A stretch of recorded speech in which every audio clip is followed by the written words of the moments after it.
Hey guys, how's it going and welcome back to the channel. Now, today, as you guys can already tell, is about the Mountain Horn Dragon Enclosure. Through the few months that I've had it set up, I've noticed a slow to then dramatic decline in the plant's health. Pretty much the first plant went and then the other one, and now this corn plant that I have right there is slowly dying, and really it's looking like a pretty sad enclosure. So I thought I'd take today, talk to you guys a little bit about why I think this enclosure failed, and then show you guys a new setup that I'm going to be having them in. So really the number one reason why I think this enclosure did not thrive is the substrate choice that I used. Now usually I do a nice mix between topsoil, peat moss, maybe some play sand, then throw some like orchid bark, peat moss, or sphagnum moss, and then I just have to help with the cleanup crew and the plant life having a few more nutrition in there than just plain soil. However, when I first made this enclosure, I really didn't have any ingredients that I needed, or any of the soils or anything like that, and this was when I first made this enclosure. I think it was like January or February, something like that. So usually at this point in time, the winter time in New England, no one really has any of the soils or anything for the outdoor dirt stuff. So with that being said, I pretty much just used peat moss for this enclosure. Now these guys were housed in a 2x2x4 before this enclosure, and I had soil in that, so I really just did the very bottom, a few inches topsoil, and literally the next 5 to 6 inches peat moss. Honestly, I didn't really know what I was thinking. I was like, oh, it'll work. And at this point I was also trying this new method of taking these large plants out of pots and putting them directly into soil because it looks a little nicer. So I not only did a not good mix, but I was like, oh, you know what, let's just take them out of the pots where they have every nutrition that they need and just stick them in this. It was pretty silly of me to try, and obviously, as you guys can see, it failed. So today I'm just going to be taking everything out and just revamping the whole thing from scratch.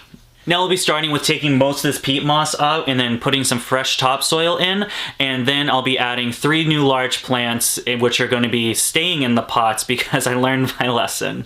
So with that introduction out of the way, let's roll the montage.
Alright, so it's actually the next day now. I ran out of time with this video to actually make an ending for it, so I had to wait till the next day. And now I actually just got back from the doctor where I got this cool little, steroid patch thing instead of wearing my brace for a few hours. So we are just gonna finish this up now. Pretty much the enclosure's finished. I think it looks awesome. It looks a lot better than the one I had previously. I like the plants a lot more. They're a lot taller, and so they're able to climb more on them, and there's a lot more space for them to climb up in the canopy area versus before, it was kind of like there was this really tall stick and then this one tall corn plant that reached about 4.5 feet, and then the rest were about the 2 to 3 feet. But now most of the plants are going up to at least the 4-foot area, so there's more space for them that way. That pretty much wraps up the video. Now, if you guys are interested in a care video for the mountain horn dragons, that will actually be my next video that I'll be filming today, and it'll be posted probably sometime a few days after this video. Care video was actually recommended by one of my subscribers here, which actually brings up a new point that I want to be making at the end of the videos, and that is,